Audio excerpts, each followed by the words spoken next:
Hello बच्चों। Classroom से career तक की एक और वीडियो में आप सभी का स्वागत है। आशा करती हूँ आप सभी बहुत अच्छे से होंगे, बहुत अच्छे से पढ़ाई भी कर रहे होंगे और आप सभी ने अपने करियर के बारे में सोचना भी शुरू कर दिया होगा। आप सभी अभी क्लास 10th में हैं और बच्चों ये सबसे इम्पोर्टेंट टाइम होता है करियर के बारे में सोचने का। क्योंकि करियर सिर्फ एक निर्णय नहीं होता, इस पे हमारा पूरा फ्यूचर टिका हुआ होता है। आप अभी क्या डिसाइड करेंगे, आपका पूरा जीवन उस पे ही उसके ही हिसाब से बीतने वाला है।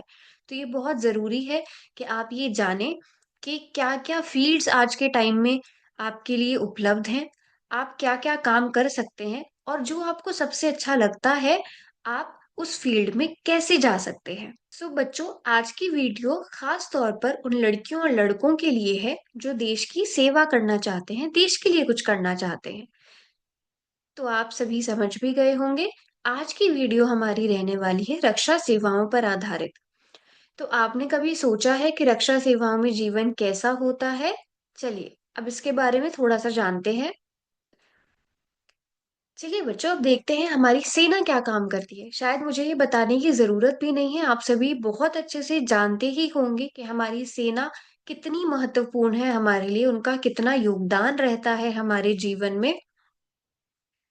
सोचिए बच्चों, जब हम चैन की नींद सोते हैं, तो हमारी सेना जो है वो देश की सीमाओं पर तैनात रहती है।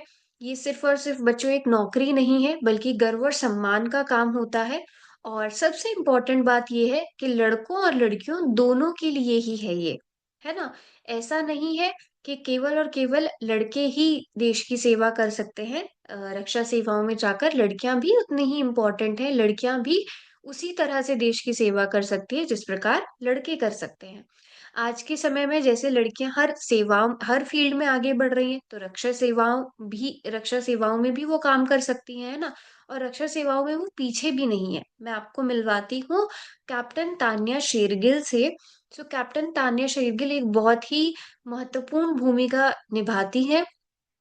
इनको इनका काम जो है, उन्होंने गणतंत्र दिवस की परेड में जो एक एक पुरुष बटालियन का नेतृत्व किया था और ये हमें दिखाता है कि लड़कियां किसी भी क्षेत्र में हो, वो काम बहुत अच्छा कर सकती हैं।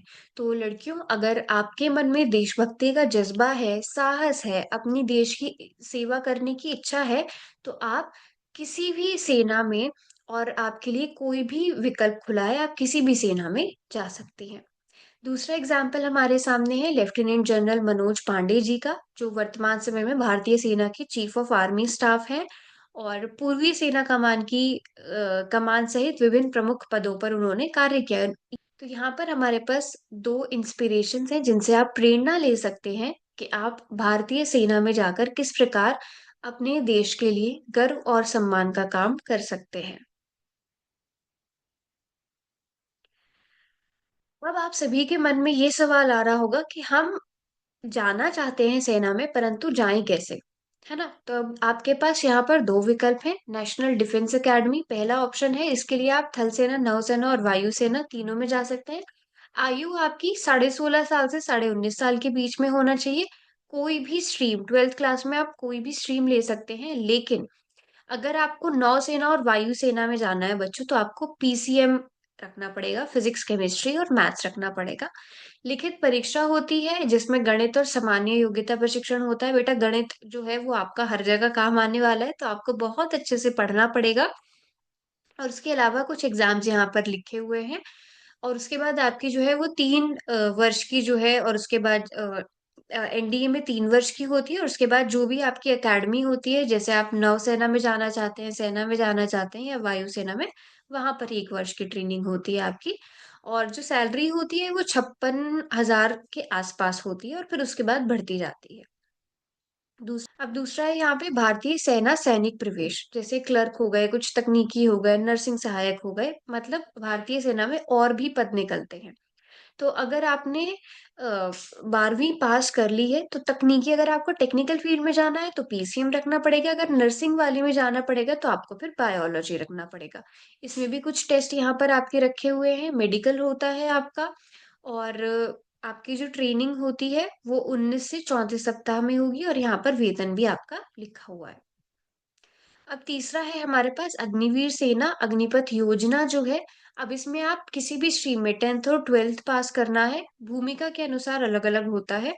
आपका शारीरिक स्वास्थ्य प्रशिक्षण होगा, उसके बाद आपका एक लिखित टेस्ट होगा और आपकी जो ट्रेनिंग होगी वो 24 से 31 सप्ताह की होगी और आपका जो सैलरी होगी वो लगभग 30,000 प्रति माह होगी, जिसमें से आपको इन हैंड जो है वो 21,000 मिलेगी और बाकी सब जो है वो आपके कॉर्पस फंड में इकट्ठा होता जाएगा।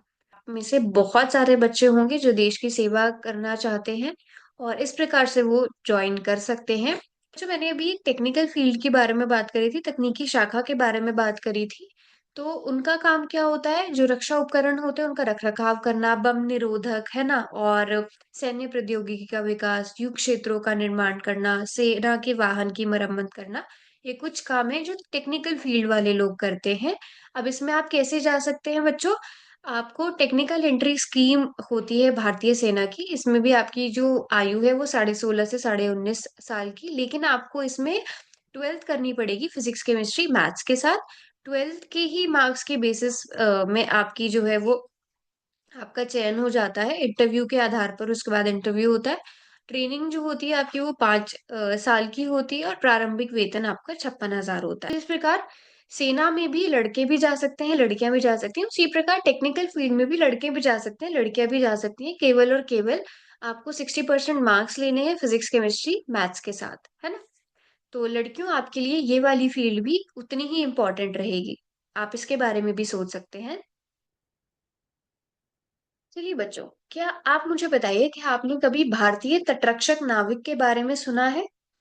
तो यहाँ पर कुछ काम है जो भारतीय तटरक्षक नाविक करते हैं, जैसे खोज और बचाव का काम होता है, आपदा प्रबंधन का काम होता है, जो तस्करी होती है समुद्री रास्तों से उसको रोकना, समुद्र में जो प्रदूषण होता है उसका नियंत्रण करना और जहाज नौचालन करना, ये सभी काम किसके होते हैं? भारतीय तटरक्षक नाविक के होते हैं। अब चलिए देखते हैं कि आप भारतीय तटरक्षक नाविक कैसे बन सकते हैं। तो इसमें 2 चीज़ें हैं, सामान्य ड्यूटी और आंतरिक शाखा, जीडी और डीबी। अब आपको अगर जीडी के लिए जाना है, तो आपको पीसीएम फिजिक्स, केमिस्ट्री, मैथ्स पढ़ना पड़ेगा 12th में और अगर डीबी के लिए जाना है, तो आप किसी भी स्ट्रीम में 10th कर सकते हैं।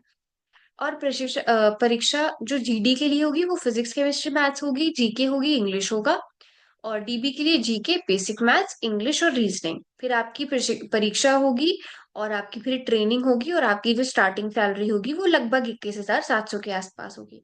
अब यहाँ पर भी लड़के भी जा सकते हैं और लड़कियां भी जा सकती हैं। देखो सिर्फ और सिर्फ आपको फिजिक्स, केमिस्ट्री, मैथ्स पढ़ना है। इसमें ऐसा कुछ भी नहीं लिखा है कि ये केवल और केवल लड़कों की ही फील्ड है। यहाँ पर लड़कियां भी लड़कियों के लिए भी समान अवसर है। चलिए बच्चों, क्या आपने कभी सोचा है कि भारतीय नौसेना में लोग क्या करते हैं?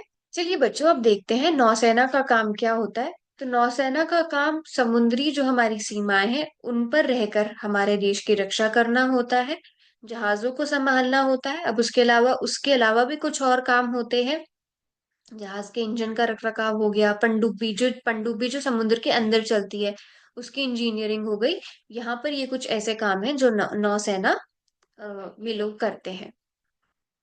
बच्चों, अगर आपके मन में ये सवाल आ रहा होगा कि नौसेना में महिलाओं के लिए अवसर नहीं है, अगर आप लड़के हैं, लड़कियां हैं तो आप नौसेना का भाग नहीं बन सकती, तो बच्चों ऐसा सोचना बिल्कुल गलत है। यहाँ पर मैं आपको मिलवाना चाहूंगी लेफ्टिनेंट कमांडर वर्तिका जोशी जी से, जो भारतीय नौसेना में प्रमुख अधिकारी हैं। आईएनएसवी तारिणी की सभी महिला दल का उन्होंने नेतृत्व किया और जो सबसे इम्पोर्टेंट चीज है, विश्व की ऐतिहासिक जल यात्रा उन्होंने पूरी की। तो ये एक बहुत बड़ी इंस्पिरेशन है, खासकर लड़कियों के लिए, कि आप भी इनके जैसे बन सकती हैं, आप भी नौसेना में उसी प्रकार देश की रक्षा कर सकते हैं। दूसरा एग्जाम्पल है यहाँ पर एडमिरल आर हरि कुमार जी का, जो अभी भारतीय नौसेना के वर्तमान अध्यक्ष हैं। आईएनएस निशंक और आईएनएस विराट सहित वो प्रमुख युद्धपोतों की कमान उन्होंने संभाली है। तो इस प्रकार आप इन लोगों से प्रेरणा हासिल कर सकते हैं और आप भी इनके जैसे बनकर देश की सेवा कर सकते हैं। चलिए बच्चों, अब देखते हैं कि आप नौसेना का भाग कैसे बन सकते हैं। तो भारतीय नौसेना की इंजीनियरिंग शाखा जो होती है उसके लिए जो एज है वो 17 से साढ़े 19 साल होनी चाहिए और पीसीएम जेई आपको देना पड़ेगा। जेई मेन की रैंक चाहिए होती है। फिजिक्स की मैं आपको बता चुकी हूँ, फिजिक्स, केमिस्ट्री, मैथ्स आपको रखना पड़ेगा। ट्रेनिंग आपकी जो है वो 4 साल की होती है और उसमें आपको बीटेक की डिग्री भी मिल जाती है। सैलरी यहाँ पर स्टार्टिंग सैलरी लिखी हुई है। अग्निवीर दूसरा है यहाँ पर अग्निवीर नौसेना जो अग्निपथ योजना के अंडर आता है। तो इसमें आप किसी भी स्ट्रीम में 12th या 10th पास कर सकते हैं और आपकी भूमिका के आधार पर आपको जो भी रोल दिया जाएगा वो आपकी भूमिका के आधार पर। और परीक्षा जो होगी वो कंप्यूटर बेस्ड होगी, जीके आएगा उसमें, साइंस, मैथ्स, इंग्लिश ये आएगा। फिजिकल फिटनेस टेस्ट होगा आपका, मेडिकल होगा, 6 महीने की ट्रेनिंग होगी और लगभग 30,000 रुपये आपको महीना मिलेगा। तो इस प्रकार से आप नौसेना का भाग बन सकते हैं। तो बच्चों आशा करती हूँ कि आपको यहाँ तक काफी अच्छे से समझ आ गया होगा। और एक बात और, हमारे समाज में कई बार ये धारणा रही है कि जो रक्षा सेवाएं होती हैं वो सिर्फ लड़कों के लिए होती है, क्योंकि उन्हें फिजिकली और मेंटली जो है वो फिट समझा जाता है और लड़कियों को हतोत्साहित किया जाता था। लेकिन सच्चाई ये है कि लड़कियां हर चुनौती का सामना करने में सक्षम होती हैं। हम लड़कियां शारीरिक और मानसिक रूप से भी उतनी ही मजबूत होती हैं। लड़कों और लड़कियों के बीच केवल और केवल जैविक अंतर होता है, लेकिन क्षमता और आत्मविश्वास में तो कोई अंतर नहीं होता। आज लड़कियां हर एक फील्ड में जिस प्रकार काम कर रही हैं, तो उसी प्रकार वो सेनाओं का हिस्सा भी बन सकती हैं। तो अब समय आ गया है कि समाज भी अपनी सोच को बदले और हमें लड़कियों को ये करके भी दिखाना है कि हम किस प्रकार हर एक फील्ड में बहुत अच्छा काम कर सकते हैं। चलिए बच्चों, क्या आप जानते हैं कि वायुसेना में काम करना कैसा होता है और वहां पर लोग क्या करते हैं? चलिए बच्चों, अब देखते हैं भारतीय वायुसेना के बारे में। जिस प्रकार जमीन पर रहकर हमारी थल सेना, समुद्र में रहकर, पानी में रहकर हमारी जल सेना, और उसी प्रकार वायु में रहकर हमारी सुरक्षा करने वाला कौन है? वायुसेना है। तो वायुसेना का काम बहुत ही अद्भुत है। यहाँ पर कुछ एग्जाम्पल्स भी लिखे हुए हैं: फाइटर जेट पायलट, विमानन, रडार स्कैनिंग, वायुसेना संचालन, हेलीकॉप्टर उड़ाना। ये सब काम कौन करता है? वायुसेना। और वायुसेना के बिना कोई भी युद्ध अधूरा है, वो भी उसी प्रकार से हमारी रक्षा करते हैं। तो भारतीय वायुसेना हमारी हवाई सीमाओं की रक्षा करते हैं और देश की सुरक्षा में अहम भूमिका निभाते हैं। तो बच्चों, आज की तारीख में वायुसेना में लड़कियों की भागीदारी एक नया पहलू ले रही है। यहाँ पर मैं आपको कुछ एग्जाम्पल दिखाना चाहती हूँ। पहले आपके सामने एग्जाम्पल है फ्लाइट लेफ्टिनेंट शिवांगी सिंह जी का, जो भारत की पहली राफेल फाइटर पायलटों में से एक है। और ये इस बात का एक बेहतरीन उदाहरण है जिन्होंने साबित किया है कि लड़कियां भी आसमान की ऊंचाइयों को छू सकती हैं, है ना? लड़कियां वायुसेना की हर फील्ड में है: fighter pilot, transport pilot, air traffic controller और यहाँ तक कि ग्राउंड ऑपरेशन का भी हिस्सा है। अगर आपके पास बच्चों साहस है, अनुशासन है, सीखने की इच्छा है, तो ये फील्ड आपके लिए एकदम सही है।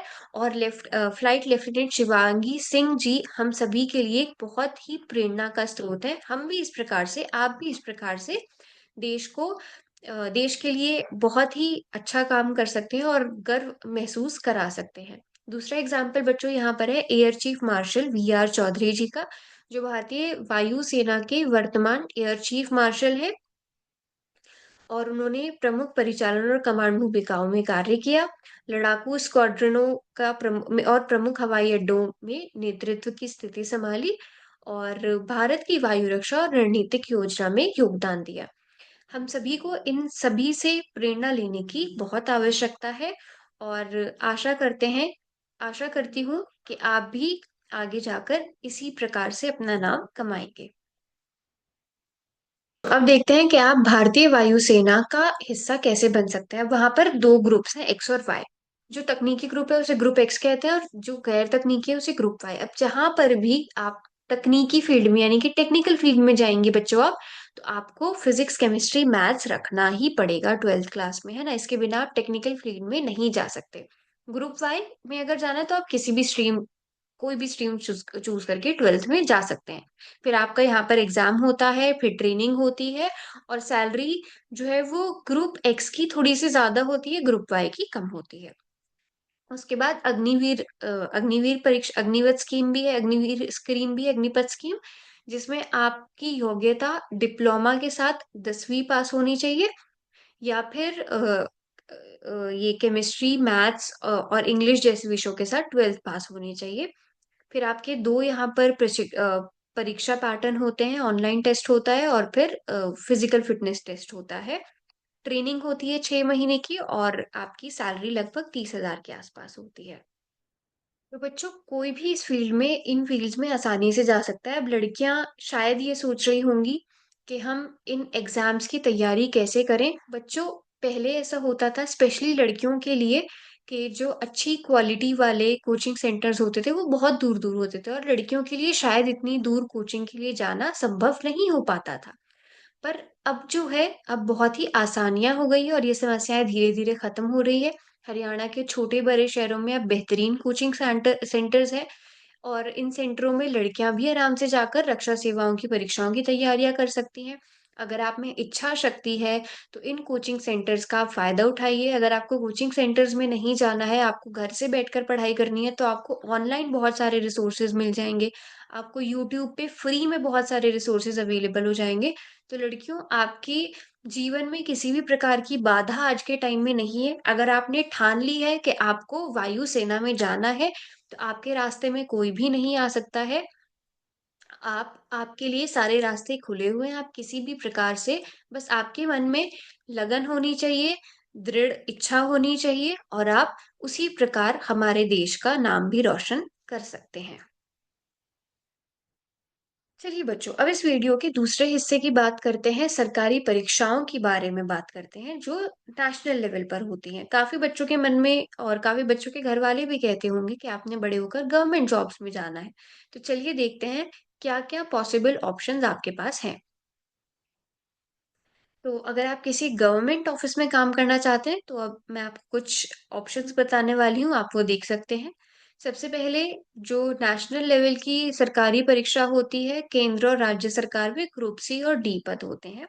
एसएससी स्टेनोग्राफर का ग्रुप सी में जनरल इंटेलिजेंस आती है, रीजनिंग आती है, जीके आता है, क्वांटिटेटिव एप्टीट्यूड आता है, अंग्रेजी आती है। जो ग्रुप डी वाली पोस्ट होती है उसमें सामान्य बुद्धिता, तर्क, सामान्य जागरूकता, जीके यानी कि अंग्रेजी, हिंदी ये सब आता है।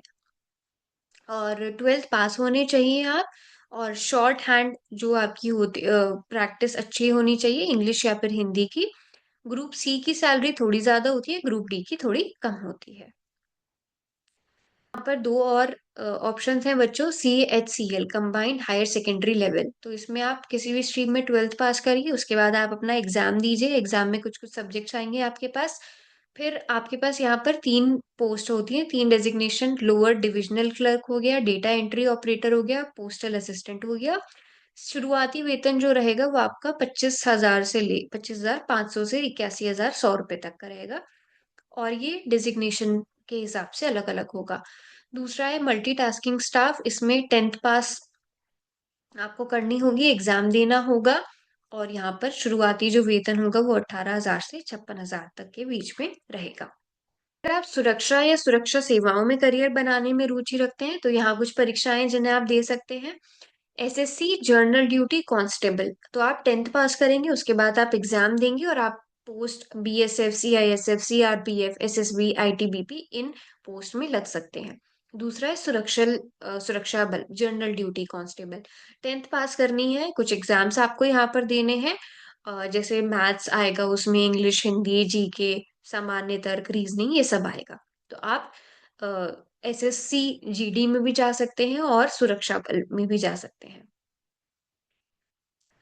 आपने रेलवे के करियर के बारे में भी सुना होगा। अब रेलवे के लिए आपको कौन-सी एग्ज़ाम्स देने हैं? अगर आपको रेलवे लोको पायलट बनना है, तो आपको आरआरबी, एएलपी की एग्ज़ाम देना पड़ेगा।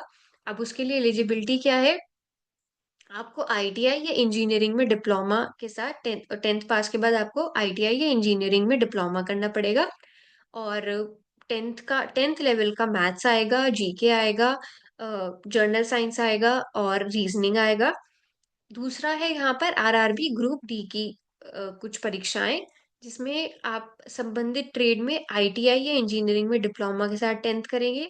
आपकी फिर से प्रवेश परीक्षा में 10th तक का मैथ्स आएगा, जनरल साइंस आएगी, जीके आएगी, रीजनिंग आएगी और इसमें आपकी जो पद होगा, जो डेज़िग्नेशन होगा वो ट्रैक मेंटर का रहेगा, मेंटेनर का रहेगा, हेल्पर का रहेगा। अब हेल्पर में इलेक्ट्रिकल, मैकेनिकल, सिग्नल ये सब आ जाएँगे, असिस्टेंट आ जाएगा और गेटमैन आ जाएगा। और यहाँ पर आपको दोनों की सैलरीज़ भी दिखाई गई है।